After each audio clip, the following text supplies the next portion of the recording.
Hey everybody, Joseph Rothschild here, aka MBT, and I'm very happy to be with all 1738 of you.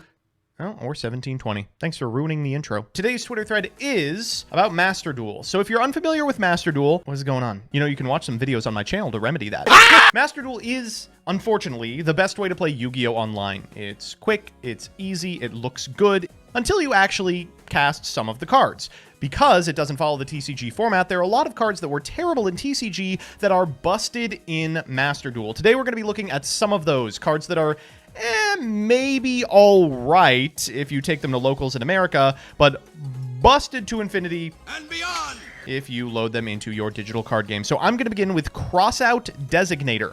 This card was a fantastic flop when it was revealed in the TCG, despite seeing heavy play in the OCG. Many wondered why. Well, there's a simple reason.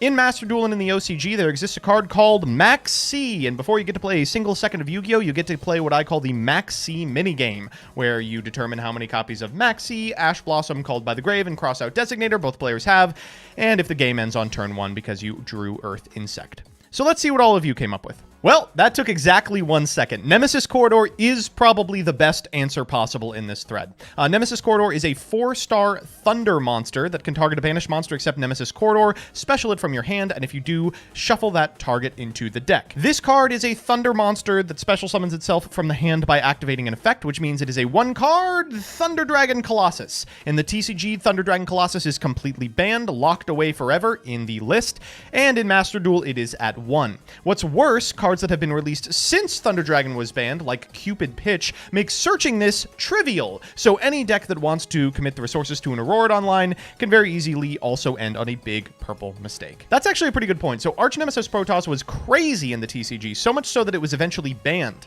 But it's often missing from the Tenyi Sword Soul lists that plague the Master Duel ladder.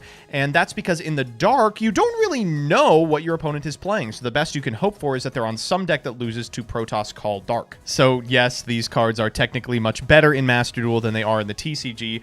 They deal damage to your own life points. So in Master Duel, they were the focus of a self-TK deck that plagued the early events that Konami hosted. Individuals would load up with these cards, complete a game in 30 seconds, and then get on to the next one to farm rewards as quickly as possible. Not necessarily good in the same sense as what I'm looking for, but still a pretty valid response. So yes, the Floowandereeze are much better in Master Duel than they were in the TCG. So for those of you that don't remember, Floowandereeze's first set release was met with pretty much no tops whatsoever. I think it cleared 2 copies in a top 32 of a remote duel event the first month that they were out, and then never again. That's because it's very easy to hate out of the format, and it's bricky. However, in Master Duel, it's got a lot more going for it. It's got a natural immunity to Max C, so the Max C minigame you play at the start of the game is inconsequential to it, meaning 8 cards in your opponent's deck are usually dead out of the starting gate.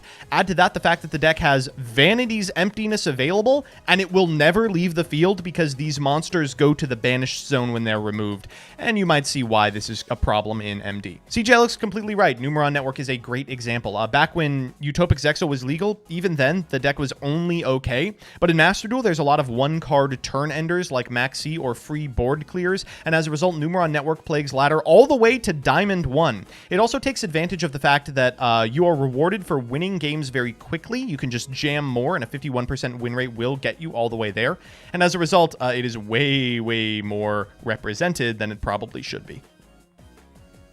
This is not a real card. Shockingly, a good response. So Pilearm Dragon is absolutely garbage in TCG. It's legacy support that we got like 6 months ago. In Master Duel, it's a lot better. You get to send Thunder level 5 from the deck for cost, which means you can search Tempest and make a free copy of this banned card in the TCG, Galaxy Tomahawk, which is somehow legal in Master Duel. This little interaction just got top 16 in one of DK's tournaments, and I think we might actually see it crack into the metagame. Small World, this is a good response. So, because it's an auto sim, Small World automatically completes, and you don't have to expend any brain cells thinking about it and getting a slow play warning. Traptrix, another great response. Going first, Traptrix has almost no ability to lose. Set a bunch of trap cards and make Sera, gets you to grind out almost anything, and going second, you can make Utopia the Lightning and kill an opponent out of nowhere. It's much less good if your opponent is prepared for it, as they would be in games 2 and 3, but they're not going to be. Yes, Machina Ruinforce is much better here than it was ever in the TCG. That's because Machina Ruinforce does two things. It enables a mid-tier Machina control deck that got, I think, one top at the LCS level in like 2021. But more importantly, it FTKs. And in order to FTK, it really needs 3 copies of Reasoning and 3 copies of Monster Gate. Now, that's available in Master Duel, but not in the TCG. If you're playing Ruinforce FTK on ladder, stay far away from me. A lot of these cards are really, really good in Master Duel. Harpy's Feather Duster and even Regeki occasionally sees play, just on the off chance that you run into a deck against which it's really good. It's just such an absolute boon to your strategy that's probably worth including. In the TCG, you'll see cards like Harpy's Feather Duster almost exclusively in sideboards and usually to clear up stuff like Mystic Mine, not generic back row strategies. Getting Royal Tributed for 5 sucks so much worse when you can't side in hate for game 2. There's a lot of these decks that like exist exclusively to steal best of ones and are preserved in Master Duel by the fact that you can't immediately call for a re. Underworld Goddess, way, way better in Master Duel by virtue of the fact that because it's a best of one, you can rest assured that someone at some point is going to try to cheese you. This is the anti-cheese woman. Ooh, this is an interesting take. This person says that Flower Cardians are much better in Master Duel than they are in the TCG. That's because fewer people play Nibiru in Master Duel than they do in TCG, and more people play Maxi. So if they shotgun a Maxi on your first Flower Cardian, your deck suddenly actually has a win con, which is to draw your opponent 41 cards. Frightful Cruel Whale in Fluffle makes the deck a lot more competent in Master Duel than it is in TCG because any 9-star monster threatens VFD. You can make VFD in 3 summons when you get Maxied, as long as you've opened Patchwork plus any Fluffle name. Yeah, this is strange. This card was not even remotely playable in the TCG, but in Master Duel, it's an auto-include in every Eldritch deck.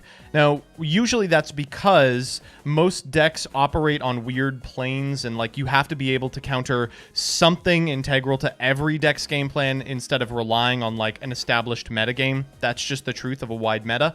But for some reason, it's super popular on ladder.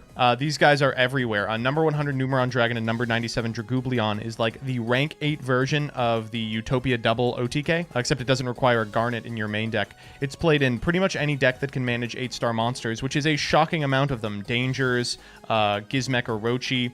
Oftentimes, it just is a jump scare that gets you out of nowhere, and because it's a best of one, there's no way to plan for it games 2 and 3. Another one of the reverses, but the way the hand triggers work in OCG, you can't use Noctivision to chain block Striker Dragon, which is what you really want to do.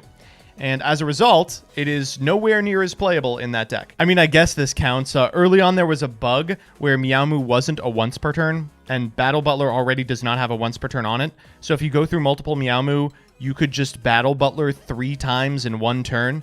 They ended up patching it out, but for a short time, this card was way more playable in Master Duel. So that's that. Regardless of how powerful individual cards are, I think we can all agree on one thing when it comes to the strength of the Master Duel metagame. Please ban Maxi. I am begging you, do not let the Earth Insect run wild for another format. How do you feel about 4-minute end screens? Here, let me do the Fortnite dance for you.